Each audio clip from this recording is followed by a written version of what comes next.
verdadeiro. E no meu coração, tu és o último e primeiro. Eu quero estar em tua casa, o teu poder quero sentir. Não há lugar melhor no mundo do que estar perto de ti. Eu quero estar em tua casa, o teu poder quero sentir. Não há lugar melhor no mundo do que estar perto de ti. Aleluia. Não há melhor lugar do mundo do que estar na presença do nosso Deus. Oh, aleluia. Santo é o teu nome, Jesus. Aleluia.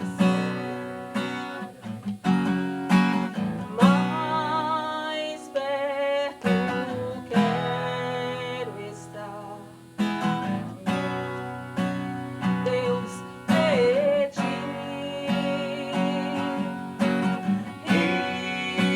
Ainda que seja dor que me una a ti, sempre hei de suplicar. Mais perto quero estar, mais perto quero estar, meu Deus, de ti. Eu quero estar em tua casa, o teu poder quero sentir. Não há lugar melhor no mundo do que estar perto de ti. Eu quero estar em tua casa, o teu poder quero sentir. Não há lugar melhor do mundo do que estar perto de ti, do que estar perto de ti. Aleluia. Obrigada, Senhor, pela tua graça, pela tua misericórdia e pela tua presença em nossas vidas, Pai. Oh, nós te agradecemos, Senhor, em nome de Jesus. Aleluia. Usa o teu filho, Pai, na mensagem. Usa o teu filho, Pai, para trazer a palavra aos nossos corações. Que o Senhor venha, Pai, falar aos nossos corações, Pai. Que o Senhor venha trazer restauração, salvação e transformação. Em nome de Jesus. Aleluia. Aleluia. Santo é o nome do Senhor. Aleluia. Glória a Deus. Pastor Jorge, fica à vontade. Queridos, quando o Senhor trouxe nessa palavra no meu coração, imediatamente lembrei do pastor Jorge, aí que é o pastor dos jovens. Então o tema é Jovens Sois Fortes. Então, querido, como eu disse, jovens menos de 100 anos.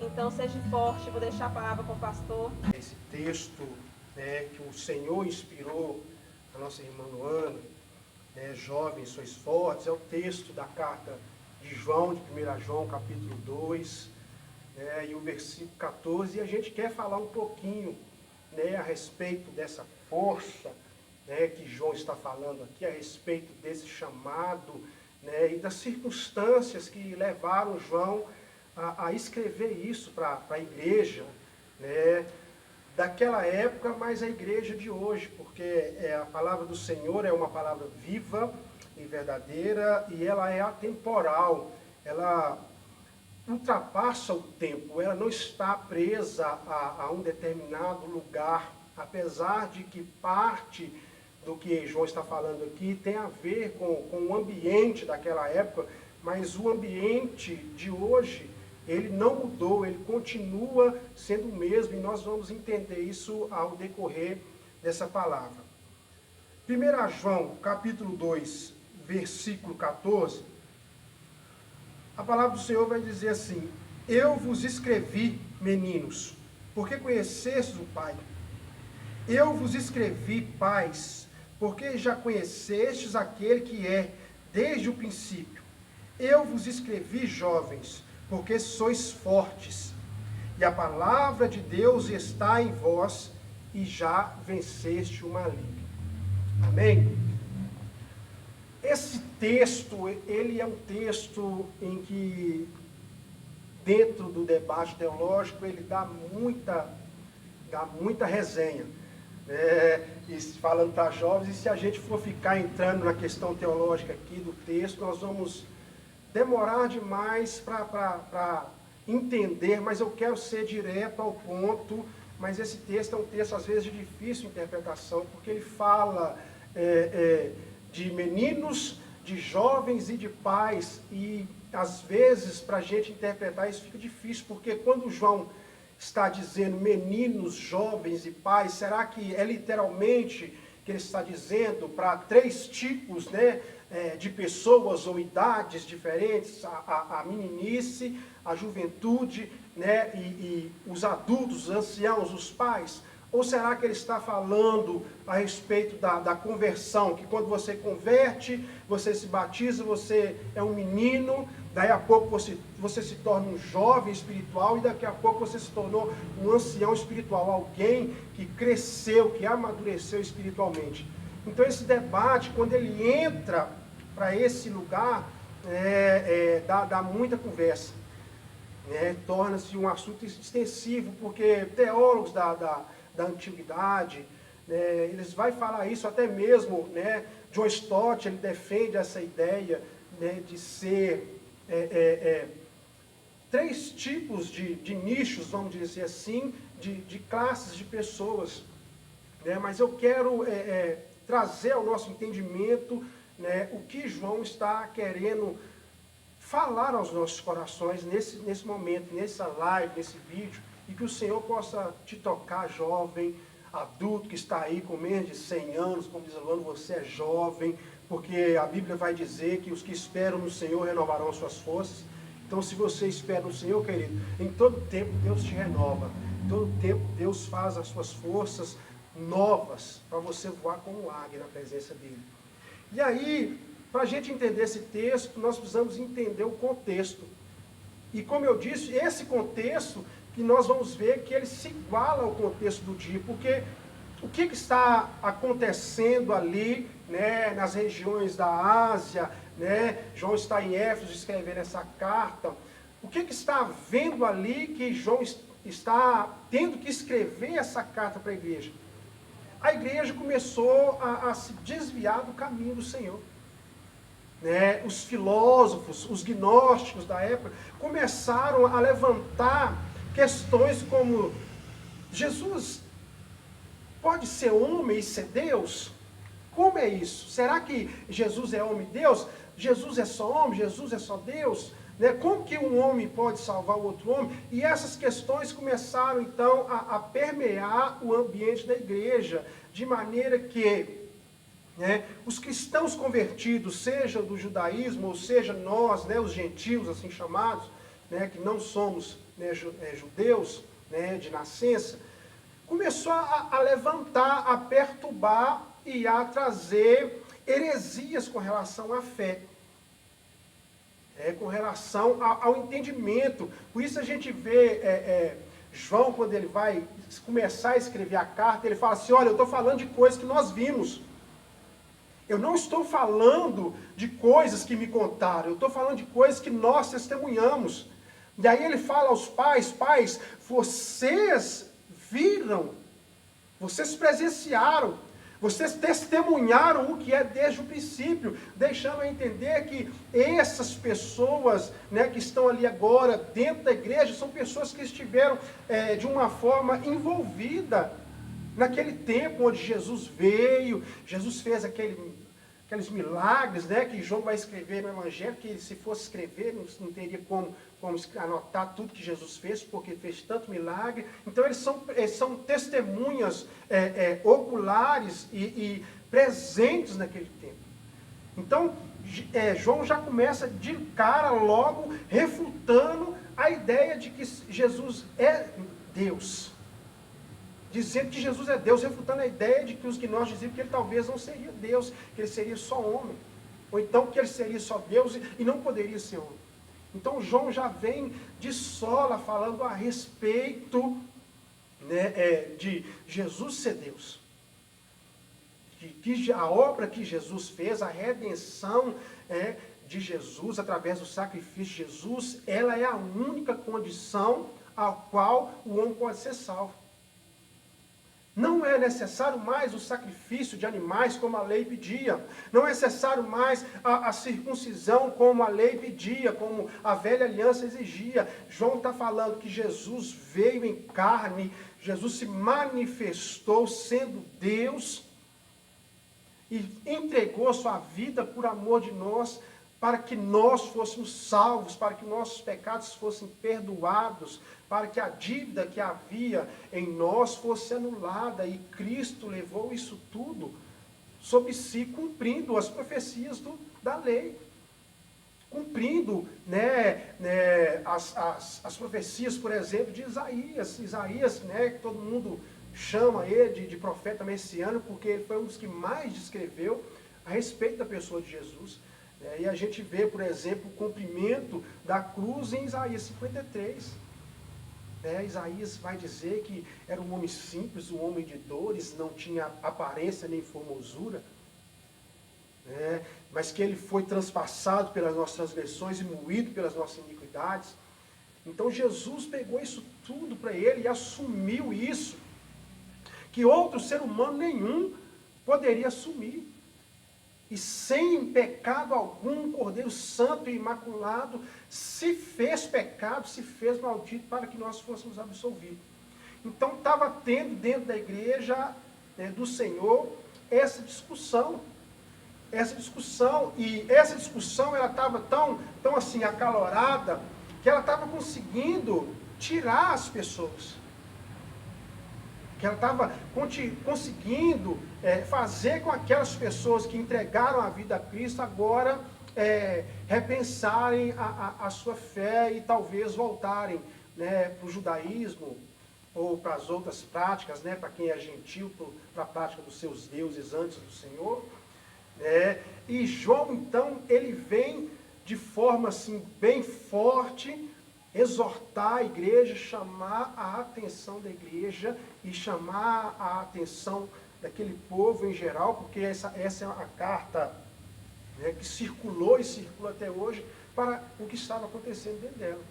E se a gente querer jogar no nosso contexto hoje, porque por isso que eu disse que essa carta é viva, a Bíblia toda ela é viva e ela é atemporal, é o mesmo contexto de hoje. Quantas filosofias estão sendo introduzidas no nosso meio? Quantas doutrinas de homens, que o apóstolo Paulo vai dizer, estão sendo inseridas dentro da igreja? Hipergraça, mega graça, e por aí vai, outras coisas mais, que a graça perdoa tudo, Então tudo isso está sendo inserido no meio da igreja, hoje. E aí João vai chamar a atenção do rebanho, para dizer, para trazer a memória, para trazer o coração deles que não é por aí. Não é por aí. E aí quando a gente vê no texto, João falar do mandamento do amor, no capítulo 2, ele falando a respeito de Jesus, e ele falando dos mandamentos, da necessidade de guardar os mandamentos. E ele fala assim, aquele que não guarda os mandamentos é mentiroso. Porque justamente o que está acontecendo.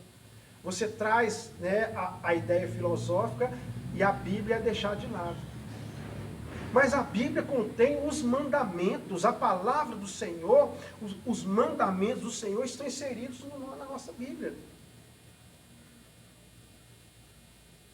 Então o que está acontecendo na atualidade é o reflexo do que acontecia lá na igreja no tempo de João, que é uma batalha que está sendo travada entre os céus e o inferno. Porque o diabo sabe que ele já é um derrotado, e então ele vai tentar contra a igreja. Ele vai tentar contra a nossa vida, porque ele nos detesta, todos nós sabemos disso, e a Bíblia é bem clara. João mesmo vai dizer isso, que o diabo ele vem matar, roubar e destruir. Né? Que ele só tem esse plano a respeito de nós, e então ele insere isso no meio da igreja. Porque se ele inserir isso no meio da igreja, nós nos tornamos mentirosos. Então ele não importa com você dentro da igreja, crente. Jovem, adulto, criança. Se você está aí dentro da igreja, não tem problema. Mas se você está aí dentro da igreja e não vive os mandamentos, aí ele gosta. Porque a diferença da religião e da vida cristã é essa. Porque a religião prega a lei. E Cristo pede para a gente viver a lei obedecendo. Para que a gente seja a lei. Por isso que ele fala que nos últimos dias esse texto, essa lei, ela seria gravada em nossos corações. E ninguém mais ia precisar de mestre. Ninguém mais ia precisar de mestre. Todos nós íamos entendê-la perfeitamente, porque nós íamos receber do Senhor tudo aquilo que Ele tem para nos ministrar. E nós seríamos, né, encontrados, então, sábios na palavra do Senhor. Mas vamos para o contexto. Vamos voltar para a palavra. Então, quando João ele encontra esse ambiente, né, de tribulação, de luta, né, pela fé, pela verdade da fé, pela salvação que há em Cristo Jesus, ele começa a escrever. E dado um certo momento, ele para de dirigir diretamente para a igreja, porque primeiro ele chama de filhinhos, englobando toda a igreja que estava ali naquele lugar. Depois ele começa a direcionar a palavra. E aí, em João capítulo 2, a partir do verso 12, ele vai dizer assim: filhinhos, eu vos escrevo, porque os vossos pecados são perdoados por causa do nome de Jesus. E aí ele começa então agora a direcionar. E aí ele fala: pais, eu vos escrevo porque conheceste aquele que era desde o princípio. Vocês viram o que Jesus fez. Vocês são testemunhas oculares dos milagres de Jesus. E quem sabe ali no meio daquela igreja tem alguém que viu Jesus ressuscitar Lázaro. Quem sabe no meio da igreja ali tem alguém que viu a mulher do fluxo de sangue ser curada, só tocou na aula das vestes de Jesus. Não é? Quem sabe está ali no meio ali alguém que viu Jesus fazer o lodo com o cuspe dele, passar no olho do cego e falar: tá lá, vai lá e lava e abre-te, e o cego voltar a ver. Quem sabe? Então, João está lembrando essas coisas. Olha, vocês são perdoados primeiro por causa de Jesus, por causa do nome de Jesus. Então ele fala para os filhinhos que eles são perdoados por causa do nome de Jesus. Por quê? Porque talvez os filhinhos, os pequenos, não tenham testemunhado ocularmente que Jesus falou. Mas depois ele fala aos pais: pais, vocês conheceste. Vocês conheceste. E querido, a obrigação de todo pai é ensinar o filho o caminho da verdade. Isso já vem do judaísmo. Já vem do judaísmo. O hebreu, o judeu, desde a sua mocidade, ele é ensinado nas leis do Senhor. E quando ele faz 13 anos, que é o famoso bar mitzvah, ele tem o direito de ler a palavra. Ele adquire a maioridade religiosa aos 13 anos. E aí ele passa a ter direito de pegar no livro sagrado e lê a Torá. E ele se torna, então, agora um adulto em termos espiritual e não mais um menino que precisa ser ensinado. E se torna responsável pelos seus atos com relação a obedecer e desobedecer à lei do Senhor. Então, há todo um contexto em que João vai descrevendo, e quando ele chega na galera jovem, ele fala assim: jovens, eu vos escrevo porque venceste o maligno. Eu vos escrevi, meninos, porque conheceste o Pai. Eu vos escrevi, pais, porque já conheceste aquele que desde o princípio, e eu vos escrevi, jovens, porque sois fortes, e a palavra de Deus está em vós, e venceste o maligno. Vê que ele repete 2 vezes a mesma coisa. No 13 ele fala isso, e no 14 ele torna a repetir, para deixar bem claro para aquele grupo, para nós, igreja do Senhor, e para os jovens, que hoje a palavra é voltada para os jovens, que eles são fortes. Fortes. E aí a gente se pega em que tipo de força João está falando. Que tipo de força que João está falando. Porque se a gente for pensar em força física, um jovem tem mais disposição do que um veterano. É fato. É fato. Talvez não tenha, a mesma força física, vamos dizer assim, que os dois vão fazer uma disputa de um soco naquelas máquinas que marca o peso do soco. Aí, dependendo do adulto, com certeza, talvez ele dê um soco mais forte que um jovem. Mas o jovem tem disposição. O jovem tem disposição. Ele consegue, por exemplo, eu fico olhando essa galera da igreja, eles conseguem ficar até 3, 4 horas da manhã resenhando, e 8 horas, 9 horas da manhã está aqui na EBD, como se nada tivesse acontecendo. Aí vai olhar eu, por exemplo, eu não consigo. Eu estou com 38 para 39, 38, 39? Não, 39, vou fazer 40. Coitado de mim, vai dando 10 horas, o farol já começa a ficar meio escuro, meio querendo dormir, meio cansado, porque já não tem mais a disposição. Quando eu tinha 20, eu rodava o mundo. Rodava o mundo. E infelizmente, não falo isso com muito prazer, eu estava no mundão, então, por exemplo, eu ia para o carnaval, virava a noite do carnaval, chegava em casa como se tivesse dormido 8 horas e estava bom para ir de novo. Então, jovem, se a gente for olhar, pensar que João está escrevendo falando a respeito de uma força física, sim, jovem, você é forte. E, de certa forma, João também ele traz isso, porque, na verdade, a tradução da palavra grega para força, ela está indo mais para o sentido de força física. Mas aí ele escreve assim, olha, vós venceste o maligno e a palavra de Deus está em vós. Então ele já está dizendo que só tem como vencer, só tem como estar forte, tendo a palavra de Deus dentro de nós. Então o jovem, ele tem à sua disposição a força física, a disposição, a energia, e também, se ele tiver dentro dele essa palavra que é poderosa, que nos dá poder e autoridade para vencer o maligno, ele deslancha. Porque João está falando aqui, olha, jovens, vocês venceram o maligno, vocês aceitaram a Cristo. Vocês não precisam mais se curvar agora para esse mundo, vocês não precisam mais voltar para os velhos rudimentos, vocês são fortes.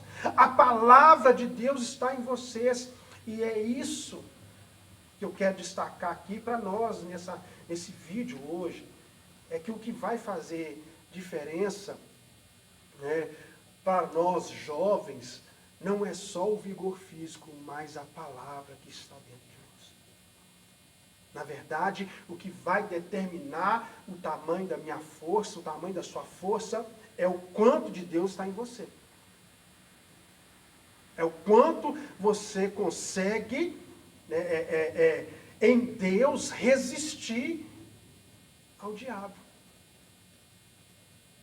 E aí, tem jovens que acham que só precisa da força física. Não. Tem jovem que acha que pode ir na força do braço. Não. Tem jovem que acha que, não, eu sou jovem, eu estou com essa disposição toda, eu estou com essa energia toda, eu sou capaz e eu vou fazer missões, vou expulsar o capeta, vou fazer tudo que eu tenho que fazer aqui, né? E aí eles se perdem.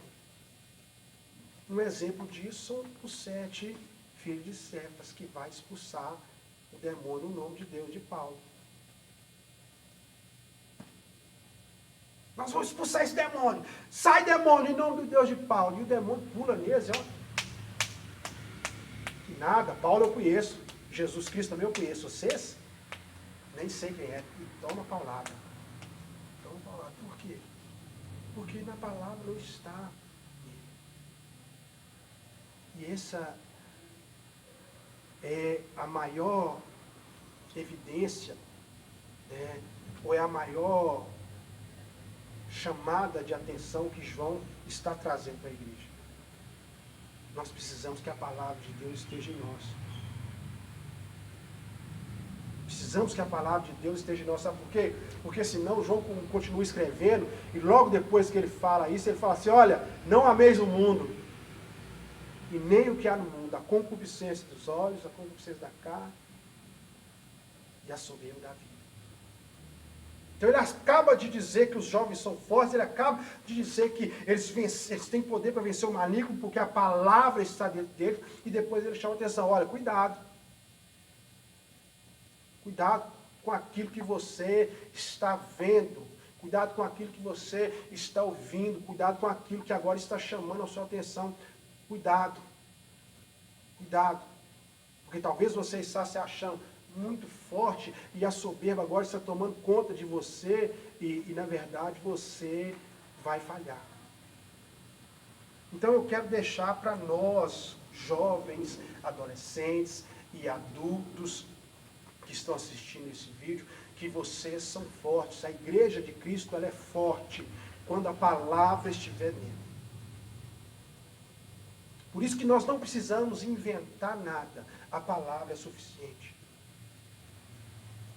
Por isso que muitos né, jovens, muitos ministérios de jovens, agora falando aí para ministros, pastores de jovens, por isso que às vezes nós estamos cansados e fadigados, porque nós queremos inventar aquilo que já está escrito aqui, nós precisamos só pregar isso aqui. Isso aqui que tem que estar dentro de nós, essa palavra que é fiel, que é viva, que é verdadeira, ela tem que estar em nós, porque isso aqui estando em nós, a palavra do Senhor estando em nós, porque quem é a palavra? A palavra é o próprio Cristo. João vai dizer, João começa escrevendo o seu evangelho, que no princípio era a palavra. E a palavra era Deus, o verbo era Deus. Falando a respeito de Jesus. Então, se a palavra é Deus, é o próprio Jesus, e essa palavra está em nós, porque agora o Espírito Santo está dentro de você, porque você o recebeu quando você o aceitou, e agora ele está dentro de você e quer fazer morada em você, quer transformar a sua vida. Você recebeu essa palavra, então permaneça nela. E você vai vencer, querido. Permanecendo nela, jovem, você vai vencer todas as artimanhas do maligno. Permanecendo nela, você vai ser sábio para fugir, para não cair nas ciladas, para não entrar por caminhos errados. Porque a Bíblia vai dizer o quê? Lâmpada para os meus pés é a tua palavra, e luz para os meus caminhos. Então, na palavra, querido, você encontra todo o recurso necessário para viver uma vida cristã, santa, reta, nos caminhos do Senhor, e vencendo o maligno em todo o tempo. Porque essa palavra é que te dá força. É o Deus Todo-Poderoso, Jesus Cristo, que é a palavra, o Espírito Santo, movendo-se em sua vida, que te dá essa força para vencer. Então, jovem, se liga aí, ó. Se liga. Você é forte, porque a palavra do Senhor está em você. Então, querido, para a gente encerrar, viva a palavra. Ande na palavra. Medita nela, como diz o salmista, de dia e de noite. Busque em todo tempo essa força, renove em todo tempo esse vigor dentro de você, através da leitura da palavra. Ore, jejue. Em todo tempo, querido. Porque você, querido, é forte. Tá? Deus abençoe sua vida. Eu quero encerrar agradecendo pelo convite da nossa irmã Luana. É uma honra para mim estar aqui, poder dar essa breve palavra, deixar aí algo para que nós venhamos a meditar mesmo, né, nessa força que o Senhor nos concedeu para vencermos, né, para todos os dias vencermos as ciladas, todos os dias vencermos as obras das trevas. Que essa força que vem dele, através da sua palavra. Então, querido, que Jesus abençoe a sua vida, que você se fortaleça nele, que você conquiste, que você avance jovem, que os teus planos, os teus sonhos, os teus projetos possam se realizar em Cristo. Que Ele te abençoe, que Ele te guarde, que Ele te fortaleça. Um abraço, Deus abençoe vocês. Graças a Deus.